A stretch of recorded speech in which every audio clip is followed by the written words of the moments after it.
सत्यशोधक महाराष्ट्र न्यूज, सर्वसामान्यांच्या हक्कासाठी, न्यायासाठी।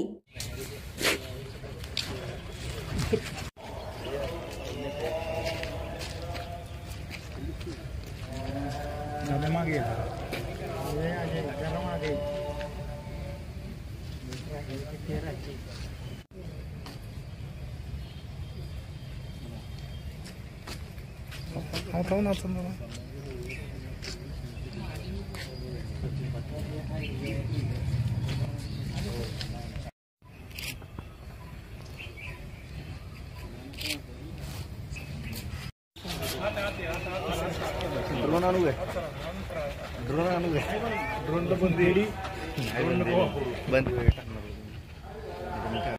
आज दोन महत्त्वाचे डिटेक्शन होते जे सातारा पोलीस आणि आमचे सगळे अधिकारी अंमलदारांनी केलं होतं। त्या अनुषंगाने आपल्याला या ठिकाणी आज बोलवण्यात आलेलं होतं। जी पहिली केस आहे हे आपल्याला आठवत असेल की ह्या केसमध्ये मागील 15 दिवस आधीच आपल्याला याच्यामध्ये काही लोक सापडलेले होते, काही आरोपी सापडलेले होते ज्यांनी आपल्या भागात सलग एक 7-8 ठिकाणी महत्त्वाच्या ठिकाणी घरफोडी त्यांनी केलं। त्याच्यामध्ये कराड, फलटण शहर, आपला सातारामध्ये बोरगाव या सगळ्या भागात त्यांनी केलं होतं।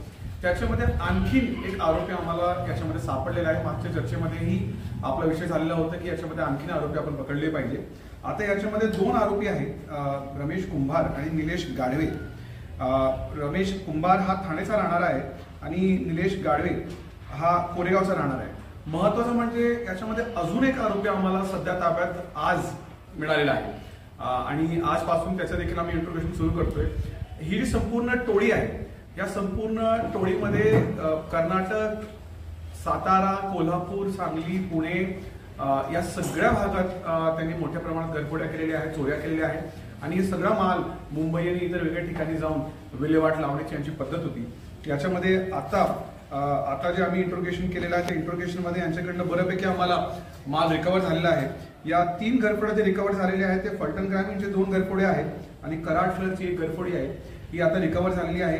त्याच्यामध्ये एकंदरीत आपल्याला 25.5 तोडे वजनाचा आपल्याला याच्यामध्ये सोनं प्राप्त झालेला आहे। त्याची एकूण बाजारभावामध्ये किंमत 18,36,000 रुपये आहे। एवढं सोनं आपल्याला प्राप्त झालेलं आहे आणि या सगळं सोनं आता आपण या गुन्ह्यामध्ये जे फिर्यादी आहे त्यांचा काही जो शिल्लक मुद्देमाल होता तो मुद्देमाल देखील आता प्राप्त झालेला आहे आणि आपण आता या फिर्यादींना परत करतोय।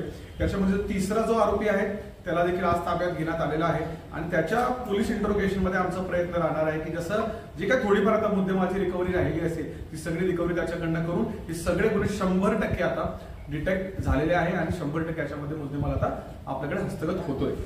दुसरा जो गुन्हा आहे त्याच्यामध्ये काल एक गुन्हा आपल्याकडे बोरगावच्या हद्दीत घडलेला होता। याच्यामध्ये एक खूप तरुण जो मुलगा आहे बोरगावमध्ये बोरगावच्या भागात त्याचा शव प्राप्त झालेला होता। हा मूळ उमरज भागातला आहे, त्या भागातला राहणार आहे। याच्यामध्ये तो काही कामानिमित्त या भागात आलेला होता, त्याचे काही नातेवाईक या भागात राहत होते, त्यांना भेटायला तो आला होता। तो परत ज्यावेळेस चालला होता त्यांनी माहिती देखील घरी दिली होती की मी आता परत चाललोय आणि अचानकपणे त्याचा शव हे लोकांना भेटला आणि मग त्याच्यानंतर याच्यामध्ये त्याच्या बॉडीवरचे जे जखमा आहेत त्यांना बघितल्यानंतर असं लक्षात आलं की याच्यामध्ये त्याला मारहाण झालेली आहे आणि त्याचा खून झालेला आहे।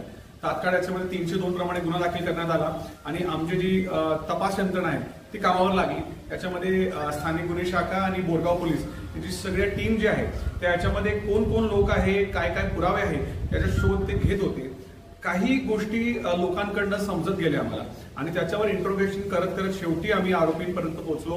हे सगळे आरोपी जे आहे ते उमरज भागातले आहेत। याच्यामध्ये आरोपी जे आहे ओमकार पनाडकर, निखिल पनाडकर, रोहित पवार, आदित्य पवार, साहिल पिंपळे, तेजस पनाडकर, कुमार पनाडकर, देवेंद्र घाडगे आणि एक अल्पवयीन भीती संघर्ष याच्यामध्ये बालक आहे। एकंदरीत 9 आरोपी या गुन्ह्यामध्ये आहेत। 8 आरोपी 18+ असल्यामुळे त्यांना अटक करण्यात आलेली आहे आणि जो अल्पवयीन आहे त्याला सुधारगृहाला पाठवण्यात आलेला आहे आणि ह्या सगळ्या आरोपींनी याच्यामध्ये आता कबुली दिलेली आहे की हा गुन्हा त्यांनी केलेला होता आणि हा खून त्यांनी केलेला होता। याच्यामध्ये जी माहिती अशी प्राप्त होतीये की हा जो मुलगा होता त्या मुलावर त्यांचा राग होता, त्या मुलाच्या बाबतीत काही गोष्टी त्यांना नाराजगी होती, त्याच्यावर त्याचा द्वेष होता त्यांचं, आणि हे सगळं गोष्ट त्यांनी प्लॅनिंग केलं. ज्यावेळेस तो इकडे या भागात आला, त्यांना माहिती झाली, त्यांनी सगळ्यांनी गोळा होऊन एकत्रित येऊन ह्या मुलाला मारहाण केली, आणि मारहाण करत करत शेवटी त्या मुलाचा याच्यामध्ये मृत्यू झालेला आहे. हे सगळे आरोपी आता अटकेत आहे. आपल्याला याच्यामध्ये आता पोलीस कस्टडीमध्ये आम्ही ह्या गुन्ह्यासाठी वापरलेले जे शस्त्र आहे, याच्यामध्ये जो प्लॅनिंगचा भाग आहे, प्लॅनिंग त्यांनी कशी केली, कुठल्या ठिकाणी केली, आणि याच्यामध्ये आणखी कुणाकुणाला यांनी माहिती दिली होती किंवा कोणाच्या समोर यांनी प्लॅनिंग केलेलं होतं, त्याची माहिती आता आम्ही सध्या काढतोय, आणि ते देखील आम्ही या गुन्ह्यामध्ये आता समावेश करणार आहे. परंतु हा गुन्हा जो आहे हा पूर्णपणे आता डिटेक्ट झालेला आहे आणि आरोपी याच्यामध्ये सापडलेले आहे. आपल्या परिसरातील बातम्या पाहण्यासाठी आजच आमच्या सत्यशोधक महाराष्ट्र न्यूज चॅनलला यूट्यूबवर सबस्क्राईब करा आणि बेल आयकॉन प्रेस करा.